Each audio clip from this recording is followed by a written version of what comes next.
believe you me, you're going to want to hear about this. If you take sertraline, if you deal with your mental health and you have other chronic illnesses or hidden disabilities, this is important, and this is my experience.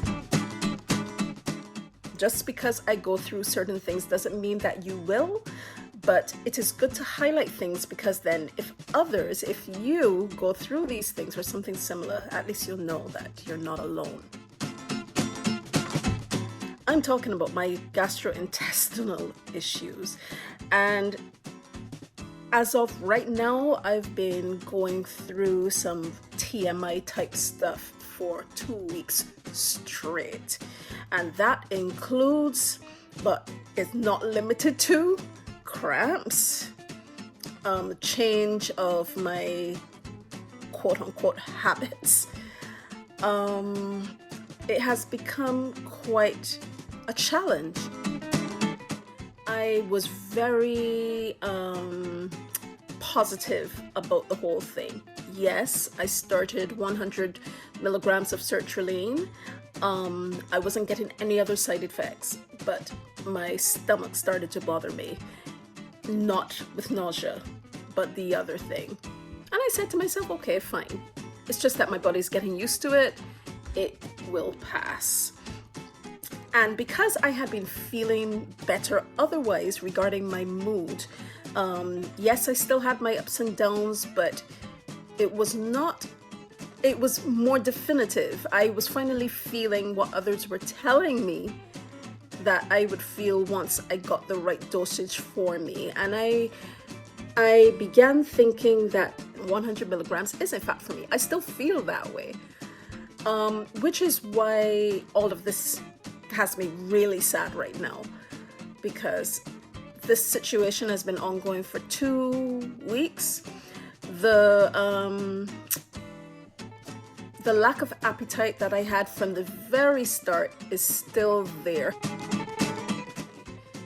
I decided, okay, let's just see how this goes, because when I first started taking the 100 milligrams, I was doing what I did with 50, and I would just take it on an empty stomach. Oh my goodness, it was as if it was an immediate issue where I got cramps and I went to the bathroom, and then I kept going to the bathroom, and then I kept going to the bathroom. And what would happen as well is that it would keep me up at night, the cramping and such. And I'm like, what on earth is going on here? Then a week later, which would be a week ago, I spoke with my doctor who prescribed, who I'm catching up with regarding my mental health situation at the moment. And he asked me to see if I can get a physical appointment so that I can get my tummy checked, so that we can rule out anything else. Well, knowing me and my brain, I always forget things about my health. I forgot that I have IBS, so I forgot to tell him about that. But I proceeded then to make an appointment with my normal NHS doctor. And I had a thought. I figured, okay, I haven't taken my medication yet. Let me take it with food and see what happens. And actually that did help with the cramp. The pain subsided quite a bit. So I decided, okay, this is a positive. Probably I don't need to go to the doctor, because to be quite honest, I am tired of going to the doctor, and I'm tired of all these things that keep happening, and I have my own issues with that.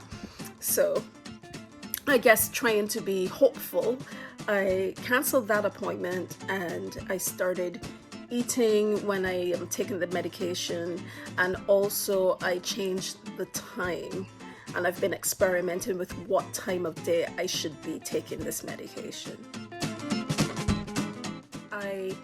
I don't eat lunch, I don't eat breakfast. That's something I'm accustomed doing. But at lunchtime, instead of eating per se, I use a healthy smoothie, which is done fresh with fruit, fat-free yogurt and stuff like that. Now, another thing that I forgot, which is dumb because it's a thing that affects me otherwise, is that I have lactose intolerance, so I don't use milk normally. I can't use milk. I am not, even though I like cheese, I don't use cheese often. Anything that has that I can't use often. So yes, sometimes I would have a craving for ice cream, but then I find I can't use it much afterwards anyway, because, you know. But when I am affected in that way, my symptoms do not last long. They don't last even a whole day.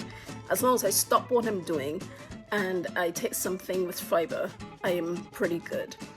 So I forgot that the yogurt in the smoothie, even though everything else is fruit and you get the fiber from that and all the bits and pieces are in the smoothie as well, they're not strained out, I still have the yogurt. And obviously I thought, okay, maybe this is not the best thing to use, so I stopped. And what I would do instead is just have a healthy drink, so kind of quote unquote smoothie minus the yogurt, minus anything milky.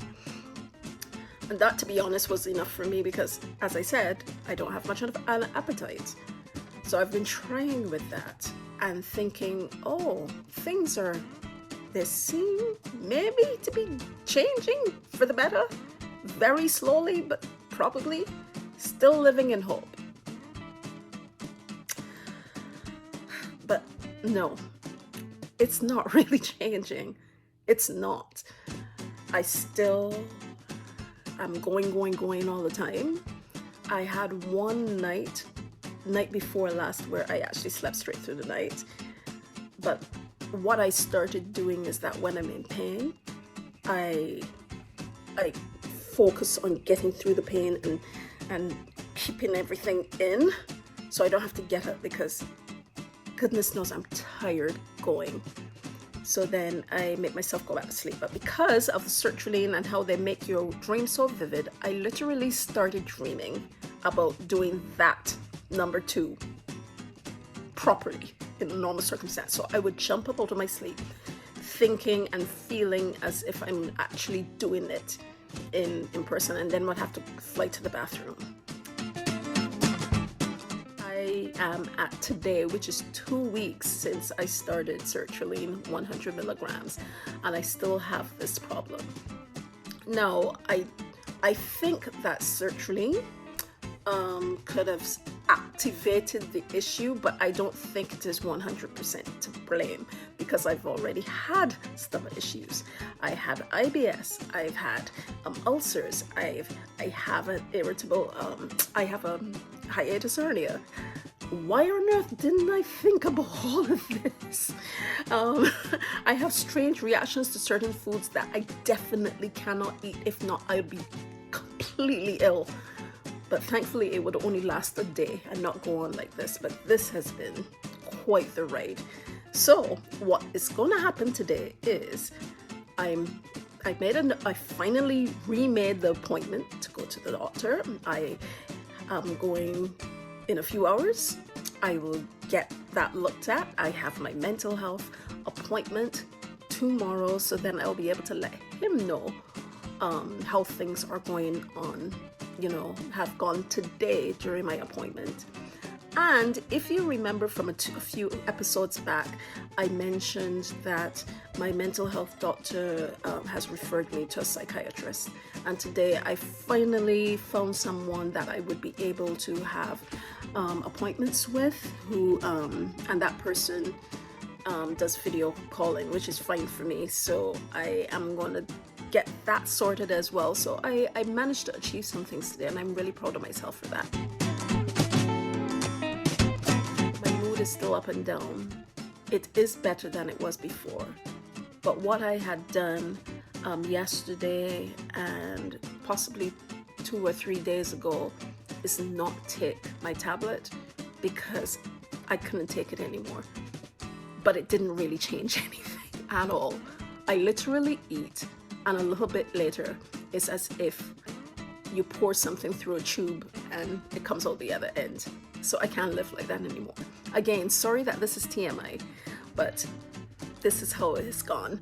So this is the first episode of this particular journey. this subsection of the videos. So comment, like, and share, and do all the things. Let me know your thoughts below. Please be nice, because everyone's solution to their mental health is different. Everyone reacts differently, and being not nice does not help anyone. Okay, so be mindful that we're trying to destigmatize talking about mental health and things. So let us support each other. And please stick around for the following video, which will be me reporting after having my appointments. So that should be an interesting one. All right, you take care, and I'll talk to you later. Bye now.